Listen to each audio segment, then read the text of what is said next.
அருட்பெருஞ்சோதி அருட்பெருஞ்சோதி தனிப்பெரும் கருணை அருட்பெருஞ்சோதி. எல்லா உயிர்களும் இன்புற்று வாழ்க, வள்ளல் மலரடி வாழ்க வாழ்க. கொல்லா விரதம் குவளை எல்லாம் ஓங்குக, நல்லோர் நினைத்த நலம் பெறுக, நன்று நினைத்த எல்லோரும் வாழ்க இசைந்து. உலக மக்களே, அறிவார்ந்த அன்பர்களே, ஆண்மைநேய ஒருமைப்பாடுடைய அன்பர்களே, வல்லப்பெருமான் அருளிய திருவொற்பாவிலிருந்து ஞானசரியனுடைய பாடல்களை விளக்கங்களை பார்த்து கொண்டிருக்கிறோம். ஞானசரியை என்பது சமயங்களையும் மதங்களையும் மார்க்கங்களையும் கடந்து சுத்த சன்மார்க்க நிலையை அடைந்த பிறகு மரணமில்லா பெருவாழ்வில் இருக்கக்கூடிய ஒரு நிலை ஞானசரியை. இது 13வது நிலை. ஏற்கனவே சரியை, கிரியை, யோகம் என்ற 12 நிலைகளும் சமயங்களையும் மதங்களையும் மார்க்கங்களையும் சார்ந்தது. 13வது நிலையிலிருந்து தான் சுத்த சன்மார்க்க நிலை தொடங்குகிறது, மரணமில்லா பெருவாழ்வு தொடங்குகிறது. வல்லப்பெருமான் அவர்கள் திரையோ தசை நிலை என்று கூறுவார். ஞானசரியினுடைய விளக்கம் நாம் ஏற்கனவே இதுவரை 9 பாடல்களை பார்த்திருக்கிறோம். இன்று 10வது பாடல். மொத்தம் 28 பாடல்களை கொண்ட பதிகம். இன்று 10வது பாடலை பார்க்க போகிறோம். பிள்ளைப்பெருமான் அவர்கள் இந்த பூலோகத்திற்கு ஒரு தாயின் வழியாக வருவிக்க உற்று 32 ஆண்டுகள் வரையிலும் சென்னையிலே சமயங்களிலும் மதங்களிலும் மார்க்கங்களிலும் சொல்லப்பட்ட நெறிமுறைகளை பின்பற்றி கொண்டு சைவ சமயத்தின் தலைவனாகிய சிவபெருமானை ஏற்றுக்கொண்டு சைவ சமயத்தின் அடையாளமாகிய திருநூரை பூசிக்கொண்டும் உத்ராட்ச மாலை போட்டுக்கொண்டும் நமச்சிவாயா, சிவாய நம, ஓசிவாயா என்ற மந்திரங்களை சொல்லி வழிபட்டு கொண்டிருந்தார் என்பது உண்மை. 1ஆம் திருமுறையிலிருந்து 5ஆம் திருமுறை வரைக்கும் இருக்கிற பாடலுடைய விளக்கங்களையும் நாம் ஏற்கனவே பார்த்திருக்கிறோம்.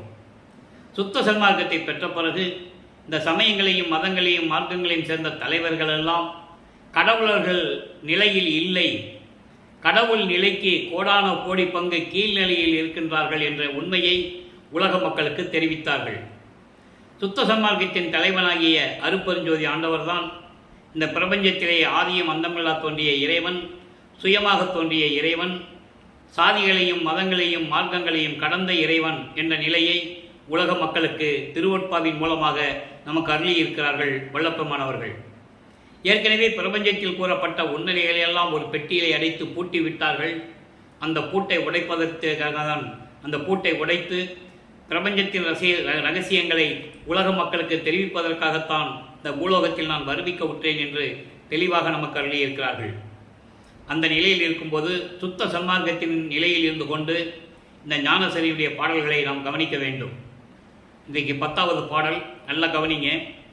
ஆசை உண்டேல் வம்பின் இங்கே, அருள்ஜோதி பெருமான் அம்மையும் அப்பனுமாய் அருளும் அருளாளன், ஏசர நீத்து என்னை ஆட்கொண்டு எண்ணியவாறு அளித்தான், எல்லாம் செய்வல்ல சித்தன் என் உயிரில் கலந்தான், பேசுடைய பொதுவில் அருள் திருநடனம் புரிய திருவுளம் கொண்டு எழுந்தருளும் திருநாள் இங்கு, இதுவே மோசவுரை என நினையாதீர், மயங்காதீர் உலகீர், முக்காலத்தினும் அழியா மூர்த்தம் அடைந்திடவே. இறைவனுடைய வருகையை கூறுகிறார். அப்போ சுத்த சன்மார்க்கத்தில் இருந்து கொண்டால் எப்படிப்பட்ட பலன்களை அடையலாம் என்று இந்த பாடலில் நாம் கருளியிருக்கிறார்கள். நல்ல கவனிங்க. ஆசை உண்டேல் வம்பின் இங்கே. நீங்கள் இறைவனுடைய அருளை பெற வேண்டும் என்றால், சுத்த சன்மார்க்கத்தில் சேர்ந்து இறைவனுடைய அருளை பெற வேண்டும் என்ற ஆசை உங்களுக்கு இருக்கிறது என்றால், விருப்பம் இருக்கிறது என்றால் உடனே வாருங்கள். இப்பொழுது சுத்த சன்மார்க்கத்தில் இணைந்து கொள்ளுங்கள். அருட்பெருஞ்சோதி பெருமான் தந்தையாகவும் தாயாகவும் விளங்கி கொண்டு அருள்களை அருளிக் கொண்டிருக்கின்ற அருளாளன். அப்படிப்பட்ட இறைவன் ஏசர நீத்து. இங்கே ஏசர நீத்து என்பது ஏசு அற நீத்து அப்படின்பது துன்பங்களையும் துயரங்களையெல்லாம் நீக்கிய இறைவன் என்று கூறுகிறார். சமயங்களிலும் மதங்களிலும் மார்க்கங்களில் இருக்கும்போது அந்த நெறிகளை பின்பற்றி கொண்டிருக்கும் போது நான் பட்ட துன்பங்கள் துயரங்கள் எல்லாவற்றையும் நீக்கி முற்றுவதுமாக நீக்கி என்னை ஆட்கொண்டு எண்ணியவாறு அளித்தான். அதாவது இறைவன் வல்லப்பெருமானை, பிள்ளைப்பெருமானவர்களை ஆட்கொண்டது பல நிலைகளில் உண்டு. கருவறையிலே தன் தந்தை ஆட்கொண்டது, அதன் பிறகு சிதம்பரத்திலே 5 மாத குழந்தையாக இருக்கும்போது தன் மகனை ஆட்கொண்டு தன் மகனுக்கு பிரபஞ்சத்தின் உண்மையாகிய தனது ரூபத்தை, சுயரூபத்தை வெட்ட வெளியாக காட்டியது. அதன் பிறகு 9வது ஆண்டிலே நீ என்னால் வருவிக்க உற்ற மகன் என்று தன் மகன் முன்னால் எழுந்தருளி ஆட்கொண்டது. அதன் பிறகு 27வது ஆண்டில் தன் மகன் முன் தோன்றி திருமணத்திற்காக அனுமதி கொடுப்பதற்காக எழுந்தருளியது. அதன் பிறகு 32வது ஆண்டில் தன் மகனுக்கு விண்ணுலகத்திலிருந்து பூலோகத்திற்கு வந்து அருளை கொடுத்தது. அப்போ எழுந்தருளி ஆட்கொண்டது. அதன் பிறகு சுத்த சன்மார்க்கத்தை கொடுத்து ஆட்கொண்டது. இவ்வளவு நிலைகள் இருக்கிறது. என்னை ஆட்கொண்டு என்ற ஒரு வரிக்கு இவ்வளவு விளக்கங்கள் இருக்கிறது. அப்போ என்னை ஆட்கொண்டு எண்ணியவாறு அளித்தான். நான் என்னென்ன நினைத்தனோ அத்தனை அருள்களையும் எனக்கு கொடுத்தான். காரணம், சுத்த சன்மார்க்கத்தை பெற்ற பிறகு. அதற்கு முன்னால் இந்த பலன்களெல்லாம் எனக்கு இல்லை, இந்த அருளும் கிடைக்கவில்லை. சுத்த சன்மார்க்கத்தை கொடுத்த பிறகு எனது தந்தை நான் எண்ணியவாறு அளித்தான். இந்த வரிக்காக சில விளக்கங்களை சொல்ல நான் கடமைப்பட்டிருக்கிறேன். எண்ணியவாறு அளித்தான் என்பது ஏற்கனவே 6ஆம் திருமுறையிலே 46வது பதிகம் அருள்ஜோதி நிலை என்ற பாடலிலே முதல் பாடலிலே 5வது வரியிலே கூறுவார், எண்ணிய நான் எண்ணியவாறு எனக்கு அளிக்கும் தெய்வம். அருமையாக சொல்லுவார். ஆக நான் எப்படியெல்லாம் மனதில் நினைத்தனோ அப்படி எல்லார்களையும் எனக்கு கொடுத்த இறைவன். இது ஏன் மக்களிடம் கூறுகிறார் என்றால், சுத்த சன்மார்க்கத்தின் நிலை உலக மக்களுக்கு தெரிய வேண்டும். எப்படி எண்ணியது என் கருத்து இங்கு எனக்கு அப்படி அருளிய அருட்பெருஞ்சோதி. எத்தகைய விளைந்தன என் மனம் இங்கு எனக்கு அத்தகைய அருளிய அருட்பெருஞ்சோதி. இது அருட்பெருஞ்சோதி அகவலிலே வரும். சுத்த சன்மார்க்கத்தின் நிலையை நீங்கள் புரிந்து கொள்ள வேண்டும். இறைவனுடைய அருளை பெற வேண்டும் என்றால் கண்டிப்பாக சுத்த சன்மார்க்கத்தில் தான் இருக்க வேண்டும். ஏனால் சுத்த சன்மார்க்கம் உலக மக்கள் அனைவரும் சமரசமாக வாழக்கூடிய ஒரு மார்க்கம், சமய பேதங்கள் இல்லாத மார்க்கம், உருவ வழிபாடுகள் இல்லாத மார்க்கம், இறைவனை நேரடியாக அடையக்கூடிய மார்க்கம் என்ற நிலையை நீங்கள் புரிந்து கொள்ள வேண்டும். அப்போ எண்ணிய நான் எண்ணியவாறு என கழித்தான், எல்லாம் செய்யவல்ல சித்தன் என் உயிரில் கலந்தான். எல்லாம் செய்வல்ல சித்தன் என் உயிரில் கலந்தான். தேசுடைய பொதுவில் அருள் திருநடனம் புரிய திருவுளம் கொண்டு எழுந்தருளும் திருநாள் இங்கு இதுவே.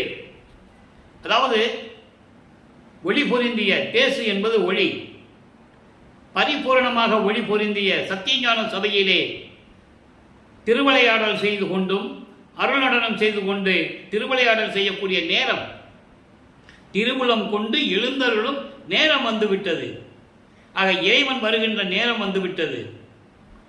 எனவே மக்களே, இப்பொழுது நீங்கள் தயாராக இருங்கள்.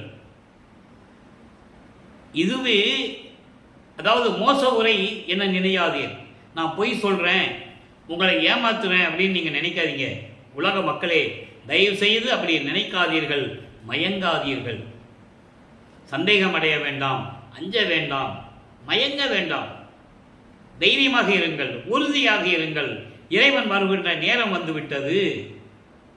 உலகீர் முக்காலத்தினும் அழியா மூர்த்தமடைந்திடவே. முக்காலத்திலும், எதிர்காலம், நிகழ்காலம், நடந்த காலம், இந்த முக்காலத்திலும் கூட அழியாத அருள் செல்வங்களை நீங்கள் பெற்றுக்கொள்ளலாம். அதற்காகவே இறைவன் இந்த பூலோகத்திற்கு வருகிறார். அவர் வருகின்ற போது நீங்கள்லாம் சுத்த சன்மார்க்கத்தில் இருக்க வேண்டும்.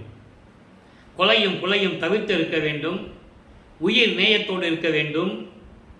உயிர் இரக்கத்தோடு இருக்க வேண்டும். தயவும் கருணையோடும் இருக்க வேண்டும். ஜீவகாருண்ய ஒழுக்கத்தில் இருக்க வேண்டும்.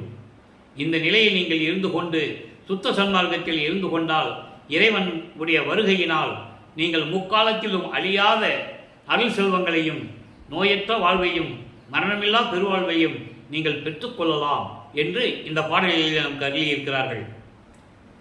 இதனுடைய விளக்கங்களை இன்னொரு சில கருத்துக்களை சொல்ல நான் கடமைப்பட்டிருக்கிறேன். 106வது பதிகம் சுத்த சிவநிலையிலே கூறுவார், மோச உரை என நினைத்து மயங்காதீர் என்று சொல்லுகிறார். அதையே விளக்கமாக சொல்ல வேண்டும் என்றால் இன்னொரு பாடலிலே உண்டு. அன்பர்களே, நான் ஏற்கனவே கூறியது போல திருவற்பாவின் பாடலுடைய விளக்கங்களுக்கு ஒவ்வொரு பாடலுக்கும் தொடர்பு உண்டு. அதை நீங்கள் நன்றாக புரிந்து கொள்ள வேண்டும். இப்போ இந்த சுத்த சிவநிலையிலே என்ன கூறுகிறார்?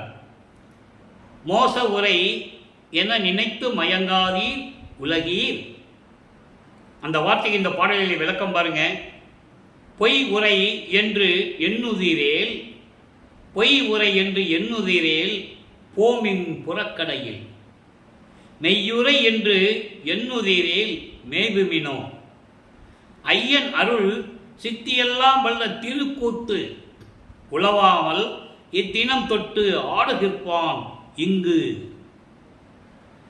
உலக மக்களே, பூலோகத்தில் இருக்கின்ற மக்களே, என் அன்பு மக்களே, என்னுடையவர்களே, என் உறவினர்களே, நான் சொல்லுவது எல்லாம் பொய் என்று நீங்கள் நினைத்தால் வெளியே சென்று விடுங்கள். போமின் புறக்கடையில், இங்கே இருக்க வேண்டாம், நீங்கள் வெளியே சென்று விடுங்கள். நான் சொல்லுவது சத்தியமான உரை, சத்தியமானது, உண்மையானது என்று நீங்கள் எண்ணினால் இங்கே வாருங்கள், இங்கே வாருங்கள். இறைவன் வருகின்ற நேரம் வந்துவிட்டது, இங்கே வாருங்கள். ஐயன் அருள் சித்தியெல்லாம் வல்ல திருக்கூத்து, சித்தியெல்லாம் வல்ல திருக்கூத்து. அருள் நடனம் என்று சொல்லலாம், அருள் விளையாடு என்று சொல்லலாம். விளையாட்டு, அருள் விளையாட்டு, அதான் திருவிளையாடு. தன் மகனிடமே 51 ஆண்டுகள் திருவிளையாடல் செய்தவர் அருட்பெருஞ்சோதி ஆண்டவர் என்ற நிலையை இங்கே தெளிவாக கூறியிருக்கிறார்கள். 51 ஆண்டுகள் தன் மகனை பூலோகிற்கு வருவிக்க செய்து, அது எப்படி ஒரு தாய் கருவறையில் 9 மாதம் 4 நாட்கள் இருக்க வைத்து, அந்த கருவறையிலே தன் மகனுக்கு அருளமுதம் ஊட்டி, தன் மகனைக்கு எல்லா அருளையும் கொடுத்து வரவழைத்து வருவிக்க செய்து 51 ஆண்டுகள் எப்படியெல்லாம் திருவிளையாடல் செய்தார். அதே போன்று இறைவன், எல்லாம் உள்ள இறைவன் திருக்கூத்து ஆடுவதற்காக இங்கே வருகிறான் பூலோகத்திற்கு. அதான் சொல்றாரு, ஆடுகிற்பான் இங்கு. இப்பொழுது இந்த பூலோகத்திற்கு இறைவன் வருகின்ற நேரம் வந்துவிட்டது. எனவே மக்களே, நான் சொல்லுவது பொய் என்று நீங்கள் நினைத்தால் வெளியே சென்று விடுங்கள் இந்த இடத்தை விட்டு. நான் சொல்லுவது உண்மை, சத்தியம் என்று நினைத்தால் நீங்கள் என்னோடு இருங்கள், இங்கே வாருங்கள். ஐயன் வருகின்ற நேரம் வந்துவிட்டது, நீங்கள் அருளை பெற்றுக்கொள்ளலாம். இந்த தினத்திலிருந்து இறைவன் திருவிளையாடல் செய்து கொண்டு, அருள் நடனம் செய்து கொண்டு இங்கே வரப்போகிறான். நீங்கள் இறைவனை நேரடியாக பார்க்கலாம், இறைவனுடைய அருளை நீங்கள் நேரடியாக பெற்றுக்கொள்ளலாம். எனவே உலக மக்களே, எல்லோரும் சுத்த சன்மார்க்கத்திற்கே வாருங்கள் என்று அழைக்கிறார். இந்த விளக்கத்தை தான் ஞானசரியிலே ஒரே வரியிலே கூறுகிறார். மோச உரை என நினைத்து மயங்காதீர் உலகீர். அதோடு மட்டுமல்ல, இறைவன் தன்னை ஆட்கொண்டான், எண்ணியவாறு அளித்தான் என்று சொல்லுகிறார் பாடலிலே. என்ன எண்ணியவாறு அளித்தார்? எப்படியெல்லாம் அருளை கொடுத்தார்? 117வது பதிகம் ஞான மருந்திலே 1வது பாடல். அருட்பெருஞ்சோதி மருந்து. மருந்து என்பது இறைவன் உயிர்களை எல்லாம் காக்கக்கூடியவன் என்று பொருள். 84 லட்சம் யோனிகளிலே வகைகளிலே பிறந்த உயிர்களெல்லாம் காத்து கொண்டிருக்கின்ற இறைவன் என்று பொருள். அதான் மருந்து என்று சொல்லுகிறார். நோயாளிக்கு எப்படி மருந்தை கொடுத்து அந்த நோயை குணப்படுத்தி காப்பாற்றுகிறோமோ, அதுபோல உயிரினங்களை காப்பாற்றக்கூடிய இறைவன் அருட்பெருஞ்சோதி. அப்படிப்பட்ட இறைவன் என்னை ஐந்தொழில் செய்ததற்கு அளித்த மருந்து. எல்லாம் கவனிக்கணும் நீங்கள். இந்த நிலைகளை தான் நாம் ஏற்கனவே பதிவிலே அருட்பெருஞ்சோதி ஆண்டவருடைய திருவிளையாடல் என்ற பதிவிலே 350 பதிவுகளை நாம் போட்டிருக்கிறோம். இன்னும் பாக்கி இருக்கு. இதெல்லாம் முடிச்சுட்டு நம்ம சொல்லுவோம் அதை. அப்போ இந்த நிலையில் இருக்கும்போது எதற்காக என்னை வருவிக்க விட்டார்? நான் ஏன் வருவிக்க உற்றேன்? ஏன் பூலோகத்திற்கு வந்தேன் என்று இங்கே இந்த வரியிலே கூறுகிறார். ஒரே வரியிலே கூறுகிறார், என்னை ஐந்தொழில் செய்ததற்கு அளித்த மருந்து. ஐந்தொழில் என்பது படைத்தல், காத்தல், அழித்தல், மறைத்தல், அருளல்.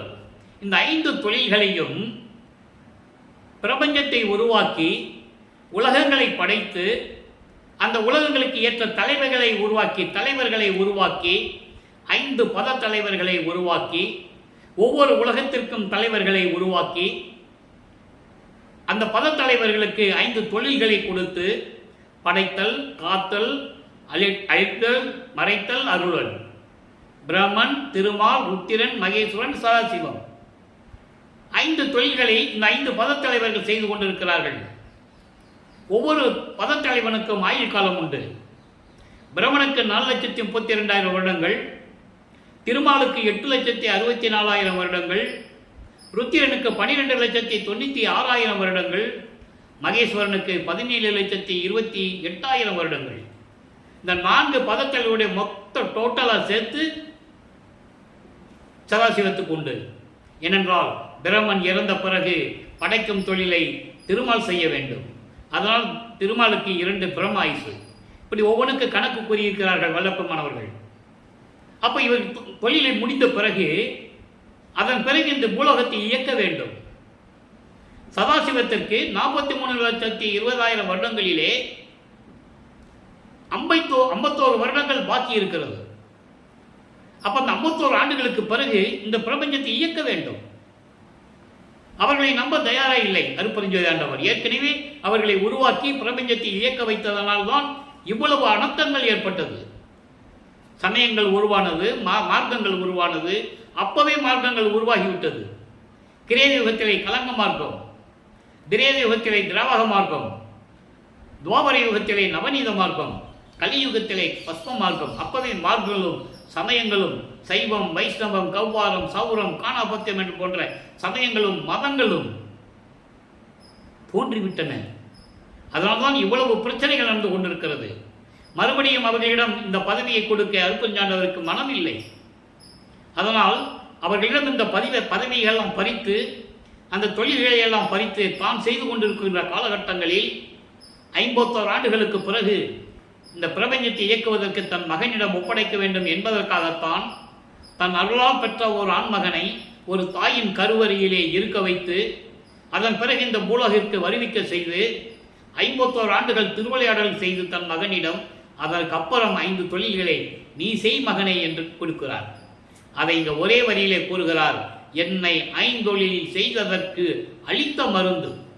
இந்த பிரபஞ்சத்திற்கு என்னை அளித்த இறைவன்.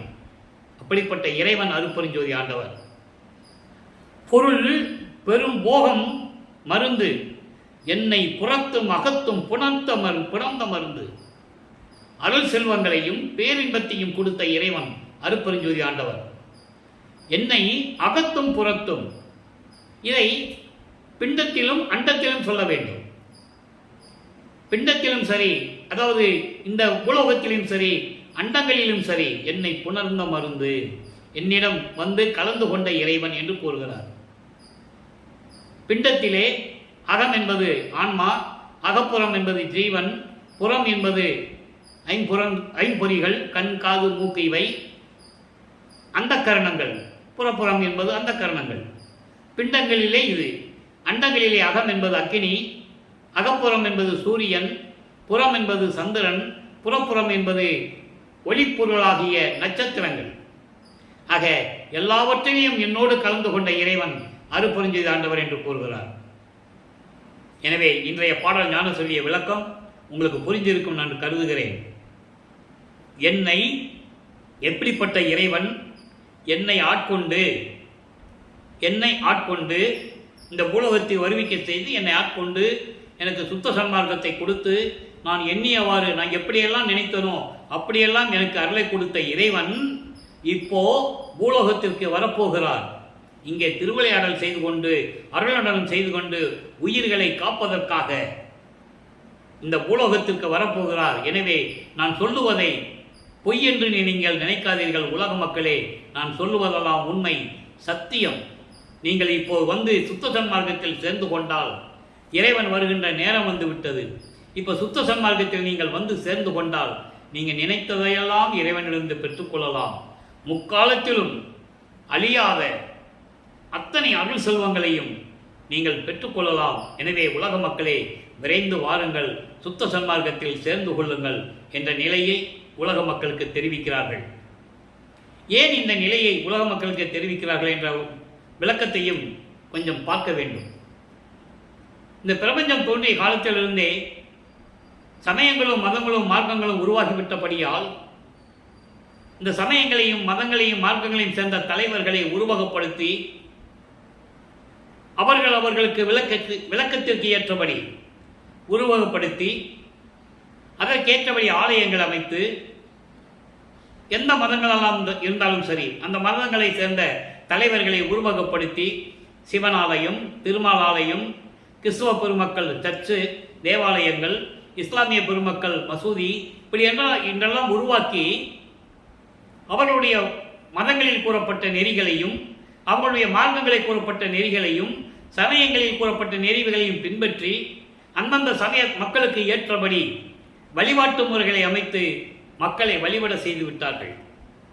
மக்களும் காலகாலமாக அதை பின்பற்றி கொண்டு வழிபட்டுக் கொண்டிருக்கிறார்கள். அந்த நிலை மாற வேண்டும்.